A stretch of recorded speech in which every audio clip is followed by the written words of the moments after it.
Others here, and everybody just hates them. And of course, Eric Stonestreet is pretty hilarious, and so that's pretty good. And we'll also play a clip that was not a part of that video that they put out separately of Randy Reed / I think actually Eric Stonestreet playing a prank on Patrick Mahomes. Actually, you know what? Can we hear that right now? Let's hear that right now. Here is one of the videos that the Chiefs put out. Now, this is Eric Stonestreet playing the role of Randy Reed.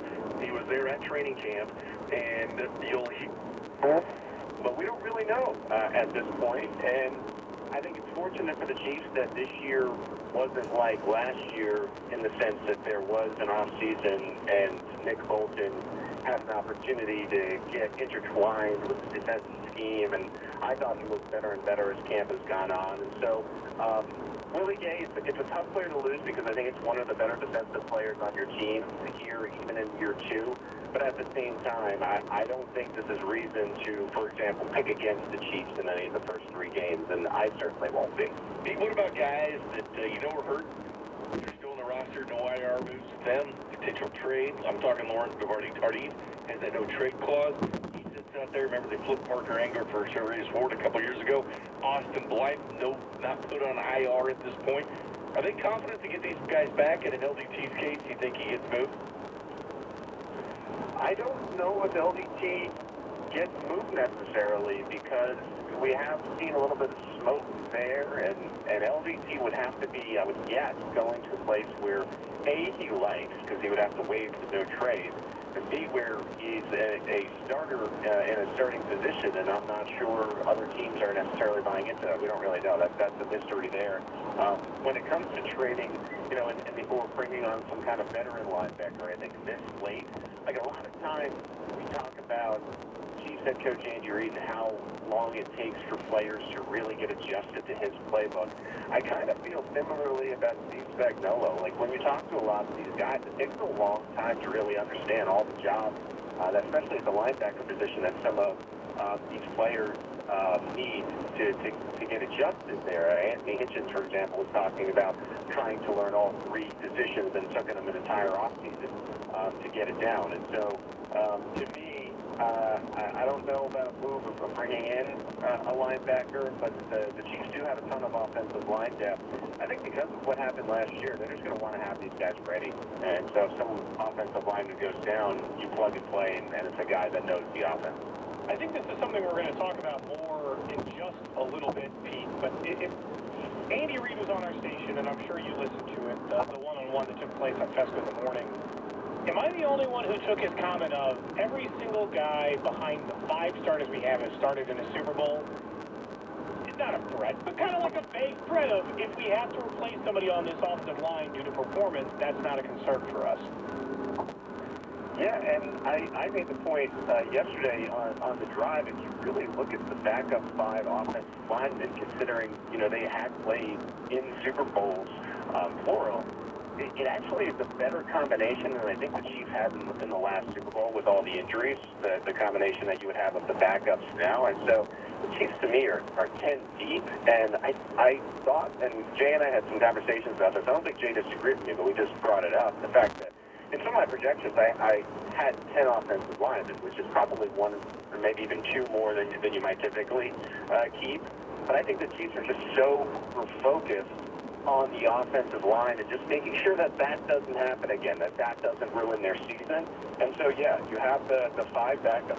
And to me, the fact that they have experience at the highest level, the most important game of the year, only plays into the fact that you feel good about not only the starters with the 3 rookies on the line, but the depth behind them. If one goes down, you're still feeling pretty good about your line. And also, too, you know, you talk about down the road, week 6, week 7, you have Kyle Long waiting in the wing. So it's probably 11 deep if you really think about it that way. Yeah, but at some point they're not going to be 11. That's the most fascinating thing. Like if LDT didn't have the no trade clause, I think it'd be way more likely he was definitively on the move. Because some team would talk themselves into a veteran guard who has started in a Super Bowl and was a 4-year starter for the Chiefs into joining their team. But the fact that he got that no trade clause worked into his rewards deal is actually kind of genius, and maybe something more Chiefs players should be asking to do if they're going to ask you to rework money. We know everyone's going to be asked to push money around all the time. Yeah, cool. Just let me have a choice in where I get traded, and then you are somewhat protected on this team. No trade clauses are not all that common in the NFL. I believe right now there's only under 10. Two of them are Chiefs, and one of them is LDT, which is kind of random when you think about like the guys that have no trade clauses. Were to pull up that list, and so yes, it plays to his benefit. I know for a fact that Laurent loves being a Kansas City Chief. I mean, Canada, the entire country, and especially the Montreal region, has really taken to the Kansas City Chiefs because he represents them in that. And it's just such a successful franchise. They're always going to be playing for championships so long as Patrick Mahomes is the quarterback, which is the next 15 to 20 years. And so I don't blame him. I think more people should say, okay, I'm a Chief now. Let's get a no-trade clause going if you can swing it. Pete, what do you think about this preseason? Obviously, I was watching the offensive line to see if they were gelling. That was like my top priority going to the season. A Pro Football Focus put out there, then they gave them one pressure when the starting unit was in, only when the starters were in. And seeing their progression, there's no, like, do you have any fear at all? Did you see anything negative at all with this offensive line? Because they just haven't. You're always looking for that one thing to stand out, like so-and-so gets beat in a game situation, or maybe something you saw in St. Joe, which we saw some of these guys get beat in one-on-one drills. It has not translated to when the team is out there. No, Orlando Brown Jr. would be the only negative, as you were kind of inferring there, to the one-on-ones.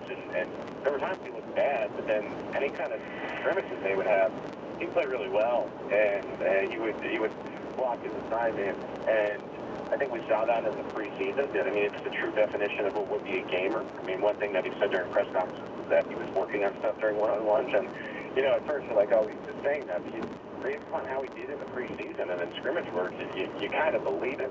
I really like the interior there with the rookies of Creed Humphrey and Trey Smith. They felt immovable.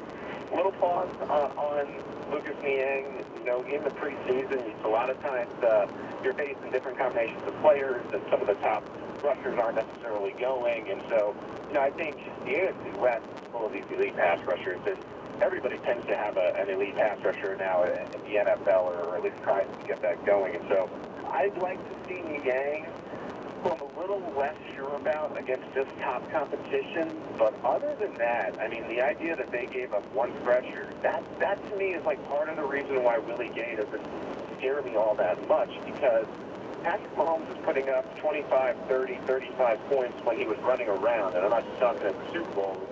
As the year went on, he probably wasn't as protected as the Chiefs would have liked. And back to an extent, sometimes you saw him drifting from the pocket and whatnot, and trying to find run lanes just in case he wasn't protected.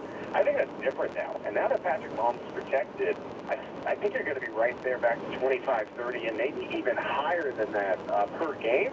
So you lose Willie Gay, but it's not a team that needs to hold the opposing team to like 14 points. It's a team that needs to hold the opposing team to probably 24 points. You're probably going to win, which is crazy to say, but it's true. And so I just love the rebuilt offensive line, and I think it's going to really change the game for the Chiefs. Speaking of our Chiefs insider, Pete Sweeney over at Arrowhead Pride, we had Sean Barber and Jay Binkley, Nate Taylor in studio yesterday. We actually invited you, Pete, but you were busy for the Arrowhead Pride takeover on the drive, which we understand. You missed the clam bake. I texted with Carrington, and Carrington was asking about the Arrowhead Pride takeover. And I said, Cody and Gold already asked me for Thursday. And he said, don't worry about that. I'll take care of it. So we asked you first?